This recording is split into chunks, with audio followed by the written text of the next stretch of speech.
বলছি এই যে চাবিটা, এর মধ্যে নেই সব ঘরের চাবি আছে, এমনকি বড় দাদা বাবুর ঘরের চাবিও রয়েছে।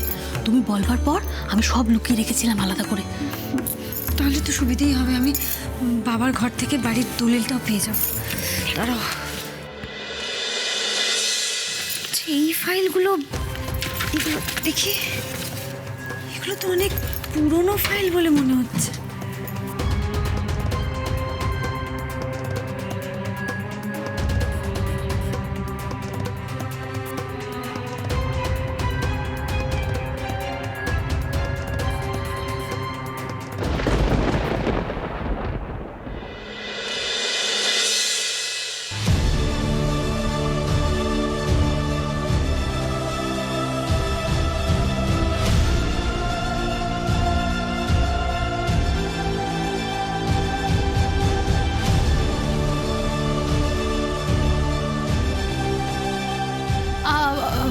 মাসিমা, আপনি এখানে, আপনার কি কিছু দরকার মাসিমা? এই প্রশ্নটা তো আমারই। তোমাদের দুজনের এমন কি দরকার পড়লো যে কাউকে না জানিয়ে তোমরা এ ঘরে এসেছো?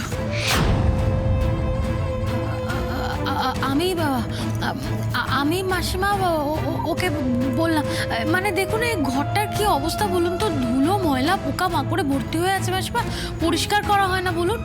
তা আমি ভাবলাম যে আমি তো একা পরিষ্কার করতে পারবো না, রাধা যখন আছে, আমি ওকে বললাম মাসিমা চলো তাহলে আমরা দুজনে মিলে গিয়ে ঘরটা পরিষ্কার করি। আমি ওকে নিয়ে এসেছি এখানে।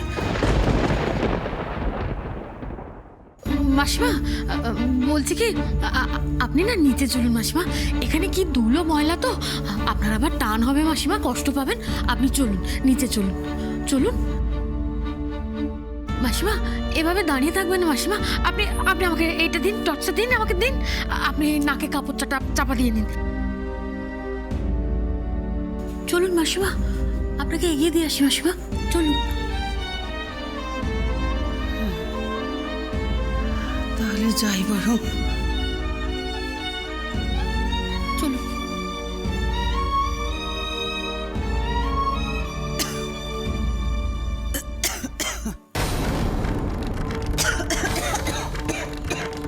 কি হলো মাসিমা, আপনার কষ্ট হচ্ছে? দেখেছেন এই ধুলোতে আপনার, চলুন আপনি চলুন। কি হয়েছে মাসিমা আপনার? শরীর খারাপ হয়েছে নাকি? তুমি তাড়াতাড়ি যাও, নিচ থেকে ইনহেলারটা নিয়ে এসো, ঠান্ডায় খুব কষ্ট হবে, তাড়াতাড়ি যাও। আমি আছি, ঠান্ডা, আমি খুব কষ্ট হচ্ছে, কিচ্ছু হবে না তোমার, আমি আছি, কিচ্ছু হবে।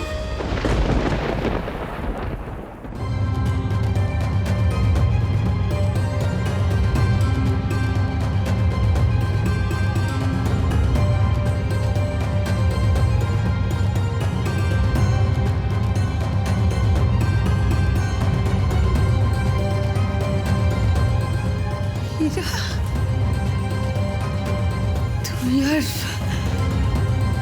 আমার থেকে লুকোতে পারবি না রে, পারবি না। আমি তো জানি ঠাম্মির কষ্ট হলে তুই কিছুতেই আড়ালে থাকতে পারবি না। আয় মা, কাছে আয়।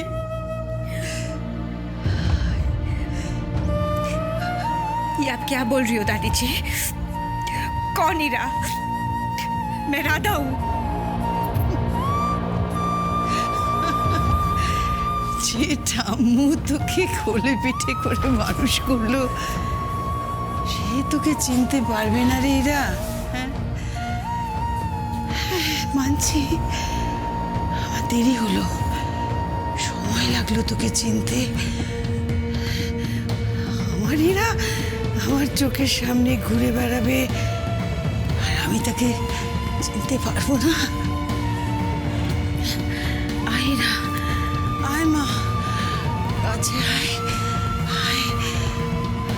আমার আর বেশি দিন নেই রে মা, আমার শেষ ইচ্ছেটা পূর্ণ কর মা।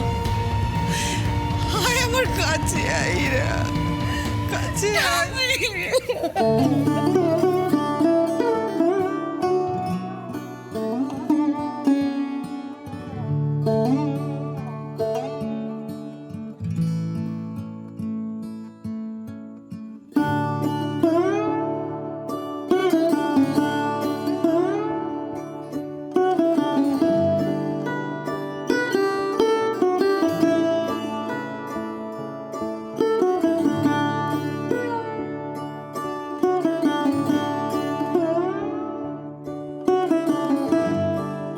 না মা গো,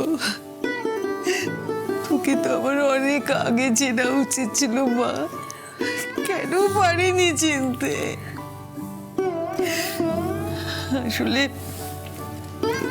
মাঝখানে যে অনেকগুলো বছর কেটে গেছে, এই অসম্ভব ঘটনা কোনোদিন সম্ভব হবে আমি তো ভাবতে পারিনি রে এরা। রোজ ভাবতাম জানিস তো, রোজ প্রতিদিন এরা ফিরে আয় আমার কাছে, কিন্তু এই ঘটনা যে সত্যি হবে আমি জানতাম না। এবারের প্রত্যেকটা মানুষ তোর জন্য অপেক্ষা করে আছে এরা।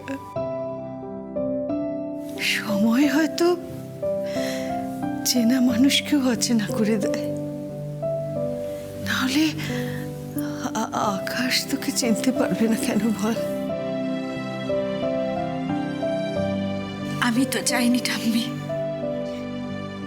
আমি তো চাইনি কেউ আমাকে চিনুক, সেই জন্যই তো এই ছদ্মবেশে এসেছি। কেন তুই চাস না? কেন তুই চাস না তোকে সবাই চিনুক? কেন তোকে এসব করতে হচ্ছে? এতগুলো বছর কোথায় ছিলিস মা? কেন তোকে তোর পরিবারের থেকে দূরে দূরে সরে থাকতে হচ্ছে বল? হীরা মা, তুই কেন আগে ফিরে এলি না?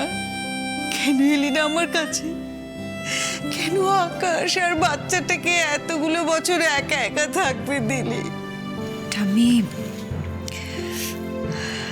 আমি একদিন এই বাড়িতে এসেছিলাম,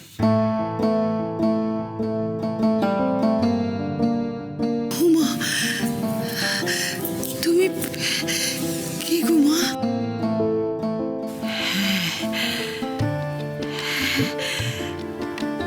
তোর মৃত্যুর খবরটা আসার 1 বছর পরে না, সে ঝড় বৃষ্টির রাতে তুই ছিলি।